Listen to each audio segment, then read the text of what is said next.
오늘 말씀을 전해주실 강사님을 소개하겠습니다. 홍삼열 목사님은 우리 내리교회에서 트리니티 성서대학을 이제 공부하고 있는데 그 트리니티 성서대학 교재를 집필하신 분이십니다.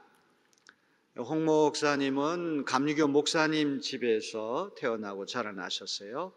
수원의 홍석창 목사님이라고 하시는 그 교회 역사를 연구하시는 목사님 아드님으로 태어나셨고, 또 매형이 지금 경기위원회 박장규 감독님, 그 처남이 또 우리 홍삼열 목사님이세요. 공부를 잘 하셔가지고 서울대학교 영문학과를 졸업하시고 서울 감리교 신학대학교 대학원에서 또 공부하시고 1993년에 미국에 건너가셔서 클레아몬트 대학교에서 역사신학으로 PhD 학위를 취득하셨습니다. 실리콘밸리로 유명한 산호세 산타클라라 연합감리교회에서 10년 동안 한인 목회하시다가 캘리포니아 네바다 연회의 엘 까미노 레알 디스트릭트, 이게 스페인어인데 뜻이 뭐냐고 물어봤더니 왕도라고 한 뜻이래요. 로얄 로드, 왕의 길. 그래서 그 지방의 감리사님으로 사역을 하고 계십니다. 그 연회 지방이 5개 지방이 있는데 미국 연합감리교회의 감리사님은 감리교의 꽃이라고 할 만큼 아주 중요한 직책입니다. 풀타임으로 그 예하의 50교회를 다 돌보는 아주 막중한 임무를 맡은 그런 우리 감리사님 사무엘 우리 홍삼열 감리사님 나오실 때 우리 열렬한 박수로 환영하시겠습니다.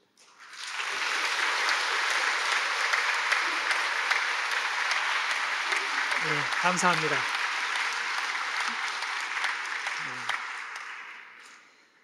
오늘 우리 개신교회의 모교회를 할 수 있는 우리 내리교회에 함께 이렇게 와서 예배드리고 또 말씀을 전하게 돼서 참으로 감사하게 생각합니다. 특히 저를 이 자리에 초청해 주신 김은규 담임 목사님과 또 교우 여러분께 또 감사를 드립니다. 저는 지난 26년간 미국에서 여러 감리교회에서 목회를 했습니다. 8년간은 두 미국 교회를 섬겼고 또 지난 10년간 산타클라라 연합감리교회, 또 그 전에 또 한인교회를 하나 섬겼고요. 그리고 4년 전부터는 전임 감리사로 일하고 있습니다. 보통 미국의 감리사는 시작을 하면 한 6년에서 8년 사이로 임기가 있습니다. 저는 이제 4년이 지났고요. 앞으로 2년에서 4년 동안 더 전임으로 이제 감리사 역할을 감당합니다. 제가 섬기는 그 지방회의 교회가 50개가 있는데 그 중에 한인 교회가 5개가 있습니다. 그리고 제가 담임하는 그런 교회가 없기 때문에 매주 설교를 하지는 않습니다. 대신에 제가 관리하는 그 50개 교회 한 교회 한 교회 매주 다니면서 예배를 함께 드리게 됩니다. 거기 뭐 필리핀 교회도 있고 통간 교회도 있고 피지안 교회도 있고 여러 교회들이 많은데 교회마다 전통이 달라요. 전통이 다르면 예배 형식도 다르고. 근데 중요한 것은 그 하나님께 올바로 예배드리고 또 성령이 역사하는 교회는 분위기가 달라요. 우리 내리교회에도 성령님께서 역사하셔서 또 이렇게 좋은 예배 분위기에 더해서 사회적 사명을 잘 감당하시는 것에 대해서 너무나 감사하게 생각합니다. 제가 이렇게 매주 다른 교회를 가면서 성도들을 만나고 또 목회자들과 이야기를 나누고 또 특별한 일이 있으면 제가 가서 예배도 인도하고 설교도 하고 세례식도 인도하고 그렇게 하는데 한국 교회가 별로 없으니까 영어로 다 인도하게 됩니다. 근데 저는 한국 사람이잖아요. 당연히 한국말이 편합니다. 그리고 한국어로 설교할 기회가 많지 않은데 우리 김은기 목사님께서 오늘 설교를 부탁하셔서 얼마나 기뻤는지 모릅니다. 이제 한국말로 이제 설교할 수 있어서 너무나 좋은데 혹시나 제가 너무나 미국에 오래 살아서 말이 헛나온다거나 좀 이상하거나 그러면 감안해서 들어주시면 감사하겠습니다. 또 내리교회에서 현재 제가 저술한 트리니티 성경 교재를 가지고 그 성서 연구 과정을 진행해 오고 있기 때문에 여러분과 오늘의 만남이 아주 뜻깊고 또 시의 적절하다고 생각을 합니다. 오늘 이렇게 여러분과 함께 하나님의 말씀을 나누게 된 것이 모두 하나님의 섭리 안에서 이루어진 일이라고 믿고 말씀을 기도하며 준비했습니다.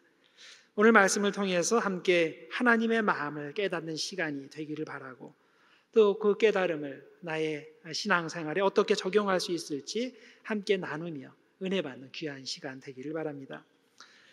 오늘 목사님이 이런 간증을 한 것을 읽은 적이 있습니다. 밤 11시쯤 돼가지고 속이 굉장히 거북했어요. 그래서 좀 급하게 좀 약을 사와야 되겠다. 그래서 밤 11시에 약을 사기 위해서 차를 몰고 나왔습니다. 뱃속도 거북하고 또 한밤중이고 그래서 빨리 약을 사고 돌아오기를 원했습니다. 그 약을 사고 집으로 오는데 이렇게 보니까 경찰이 뒤에서 경찰차가 따라오고 있는 거예요. 생각이 들었습니다. 내가 차를 너무 빨리 몰았구나. 그래서 이제 집 앞에 다가와서 이제 집에 그 거라지 앞에서 이제 차를 대고서 이렇게 내리려고 그러는데 경찰이 내리지 말고 차 안에 있으라고 그렇게 이야기를 했습니다. 그리고 나서 그 경찰이 뭔가 차를 이제 조회를 하고 이제 그랬는데, 사실 목사님이 걱정이 됐어요. 평소에 목사님이 차를 좀 험하게 몰고 또 빨리 몰아서 사모님이 걱정이 많았어요. 그리고 교인들도 목사님 좀 차 모는 게 조금 불안합니다. 이렇게 이야기를 했었습니다. 그리고 또 얼마 전까지도 과속운전으로 티켓을 하나 먹었거든요. 경찰이 다가와서 보험증, 자동차 등록증 요구했습니다. 내가 잘못한 것이 무엇입니까? 그래서 확실하게 하기 위해서 물어봤습니다. 경찰이 이야기하기를 지금 몰라서 물으시는 겁니까? 네, 제 잘못이 무엇인지를 알고 싶습니다. 이렇게 얘기했더니 속도 위반과 또 정지신호 위반입니다. 이렇게 말해 주었습니다. 그리고는 물었어요.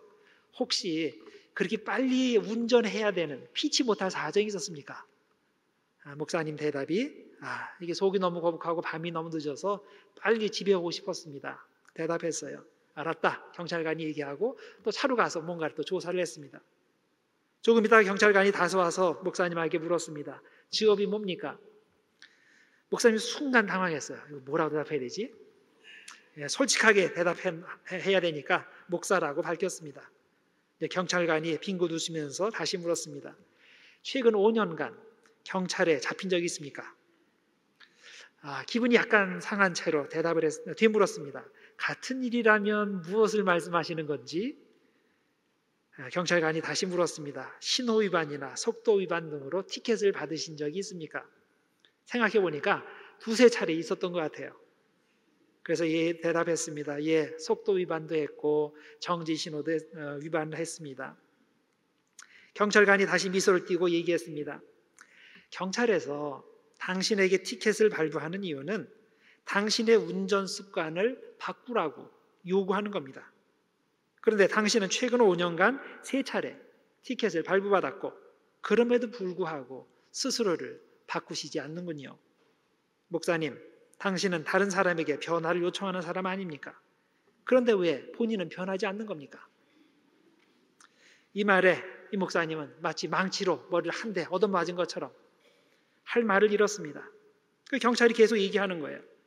이 차를 조회했을 때 이 차가 교회에 속한 것을 알고 있었고 운전하시는 분이 목사라는 것을 알았습니다. 다행히 오늘 저에게 정직하게 말씀하셨으니까 오늘은 경고장만 발부하겠습니다. 그렇지만은 정말로 운전 습관을 바꾸셔야 됩니다. 운전 습관을 안 바꾸면 지금은 괜찮지만 아마 이것 때문에 앞으로 정말 큰 어려움을 당하게 될 겁니다. 자, 이 말을 하고서 경찰이 갔습니다. 목사님이 집 앞에서 한참 동안 차 안에 그대로 있었습니다. 하나님은 이 크리스천으로 보이는 그 경찰관을 통해서 자신에게 중요한 메시지를 전달을 하신 거죠. 야, 너는 목사라고 그러면서 왜 그렇게 안 변하니? 남에게 변해야 한다고 계속 말하면서도 왜 정작 너는 변하지 않는 거니? 여러분, 하나님께서도 이런 비슷한 질문을 우리에게 자주 하시지 않습니까? 야, 너는 왜 이렇게 안 변하냐? 몇십 년 믿었는데도 왜 너는 그 상태 그대로냐? 이 변하지 않는 문제는 단순히 도덕적으로 비난받는 사람에게만 해당하는 사항이 아니죠.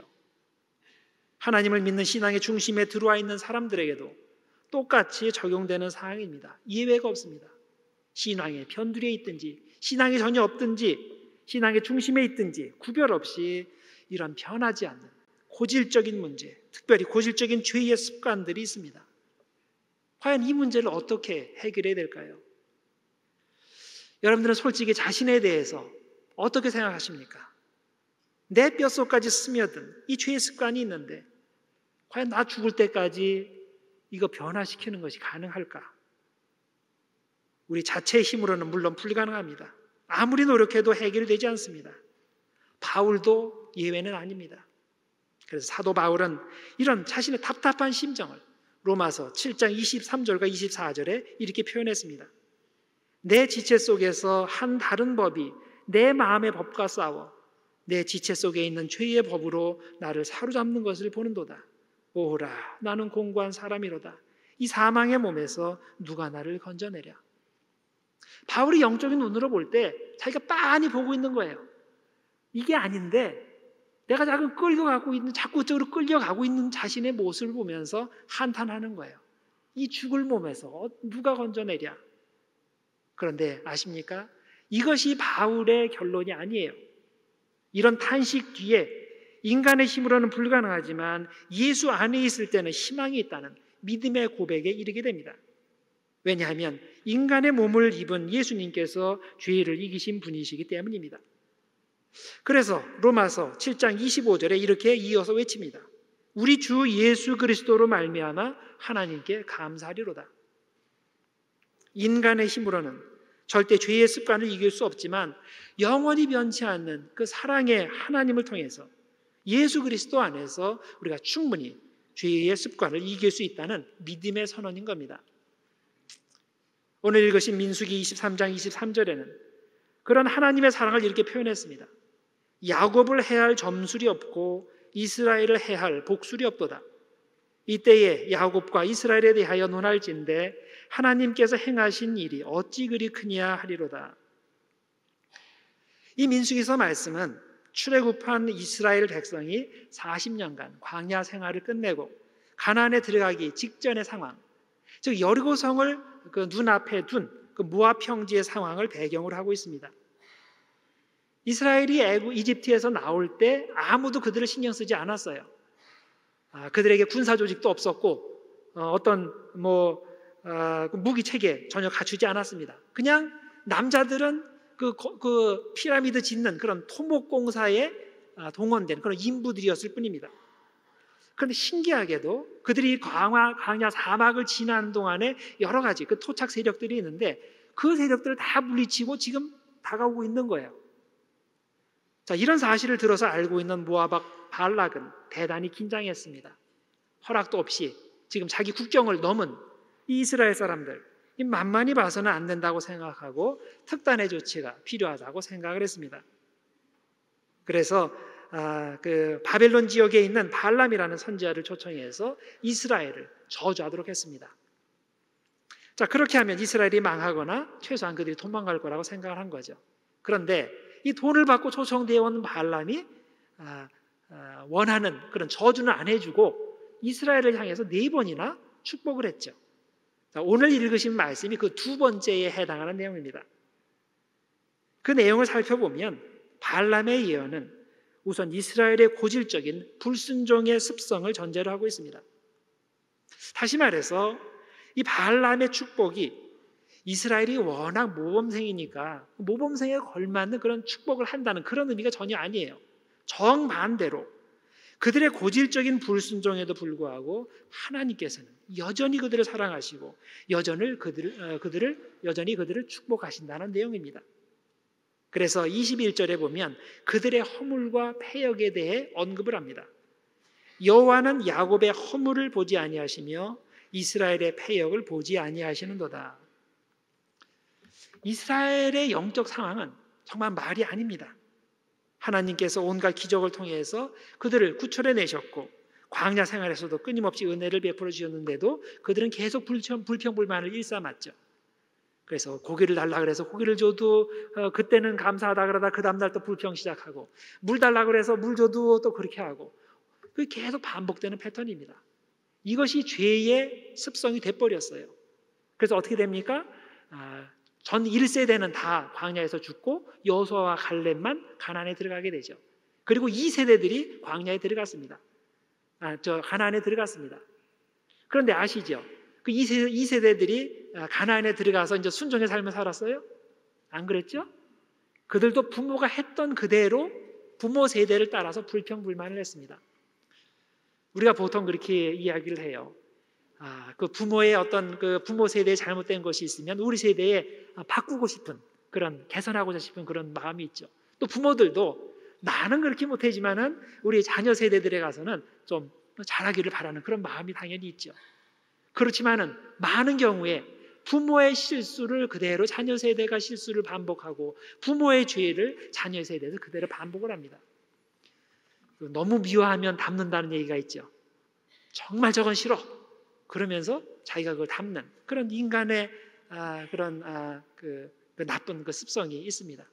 그 배운 게 보고 자라는 것이 그거이기 때문이죠.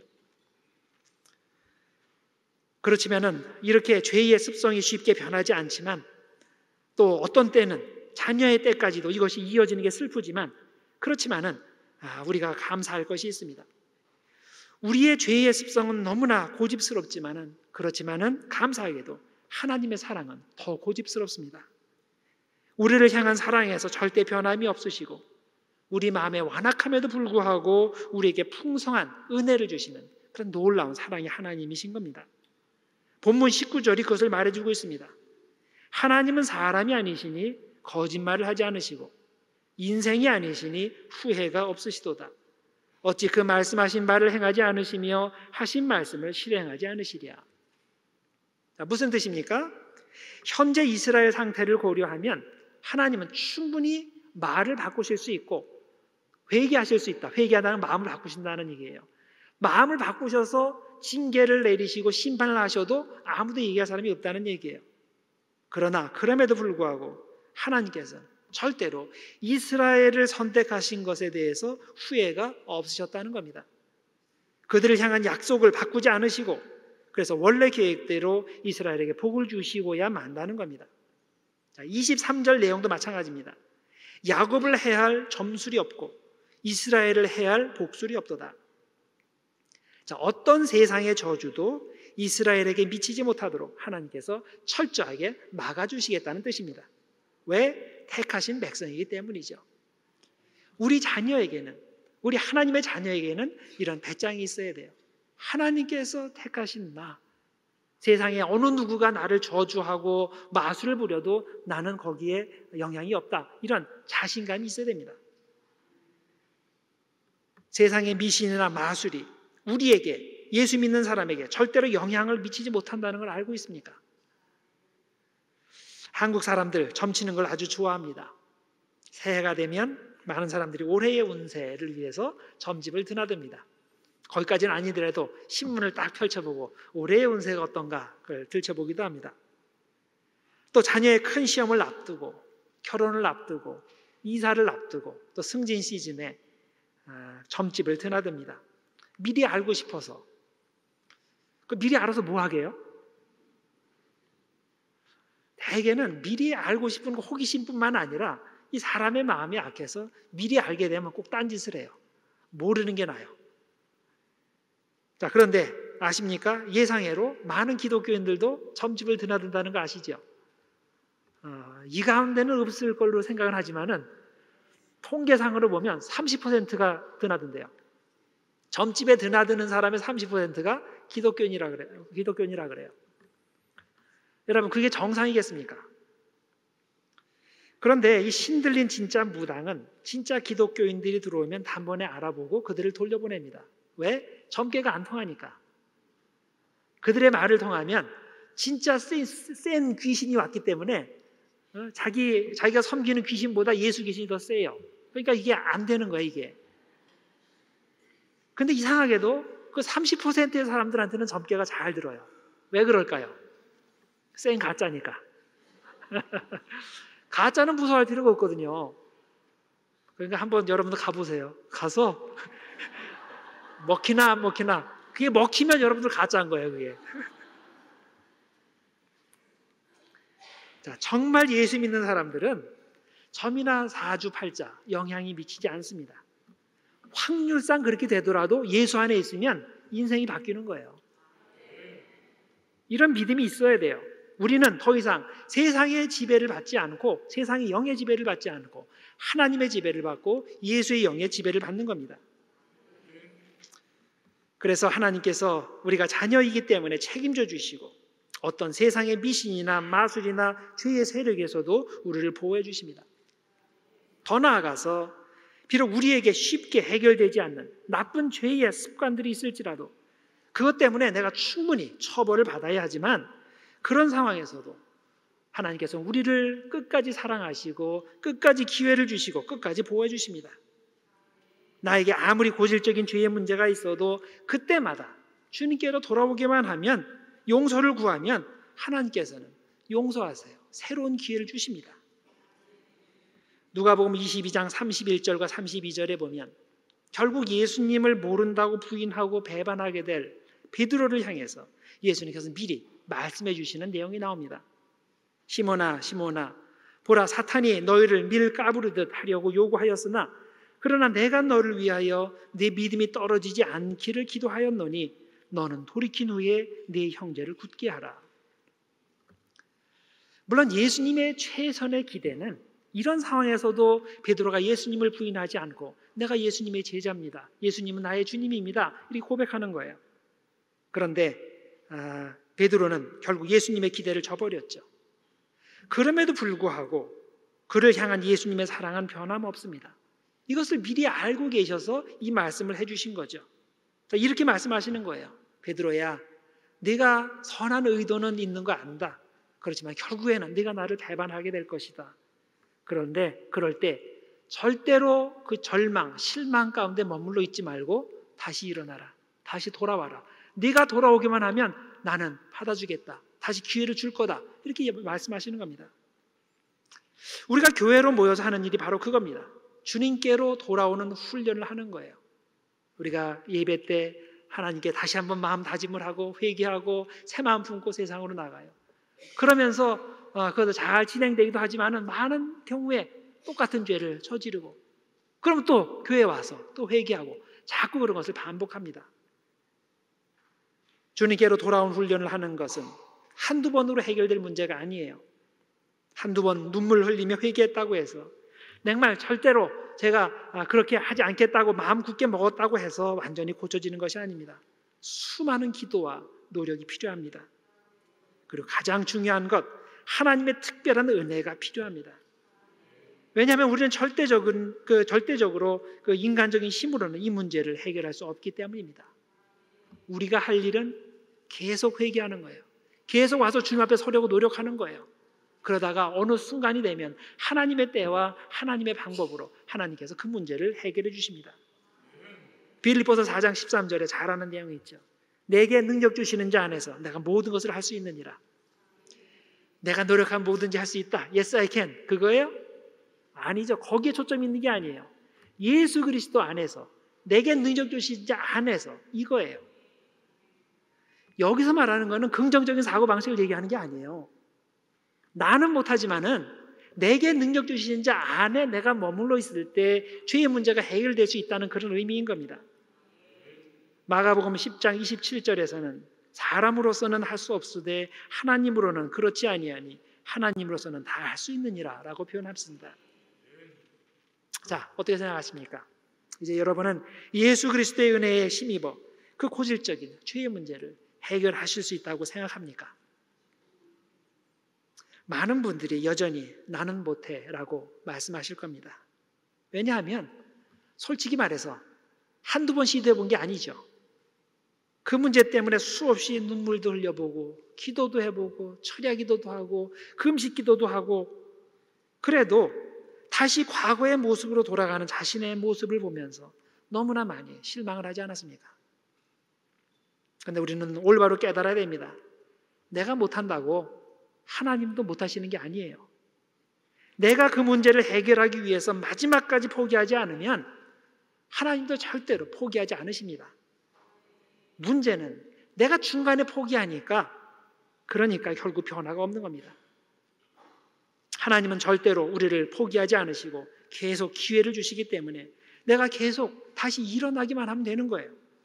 넘어지면 또 일어나면 되고, 또 넘어지면 또 일어나면 되고, 또 넘어지면 또 일어나면 되는 겁니다. 그러면 언젠가 하나님의 은혜가 임합니다. 내 생각에 내가 생각할 때 한 10번쯤 이렇게 하면 하나님께서 그래 그쯤 됐다 하고 딱 은혜를 주셔서 내가 딱 변화되는 건 그럼 참 좋겠죠.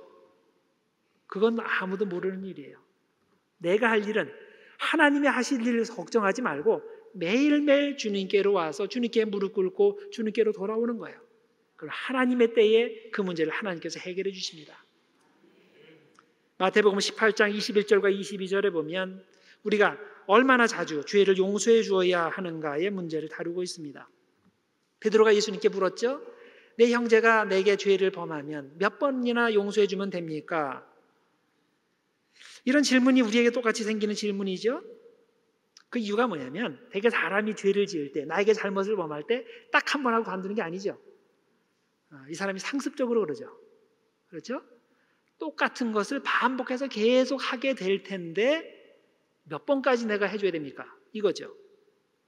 그래서 아주 그냥 자기 나름대로 완전수를 얘기했어요. 7번이면 완전수죠. 7번까지 하면 됩니까? 혹시 여기 계신 분 중에서 똑같은 죄를 여러 번 하는데 7번 했는데 7번 용서해 주신 분이 있어요? 그분은 이미 성자예요. 여기 안 계실 거예요. 베드로는 그 정도까지 생각한 거예요. 7번, 그래 7번까지 죽었다 생각하고 하자. 그런데 예수님께서는 아니다. 그 한계를 버리라고 말씀하신 거예요.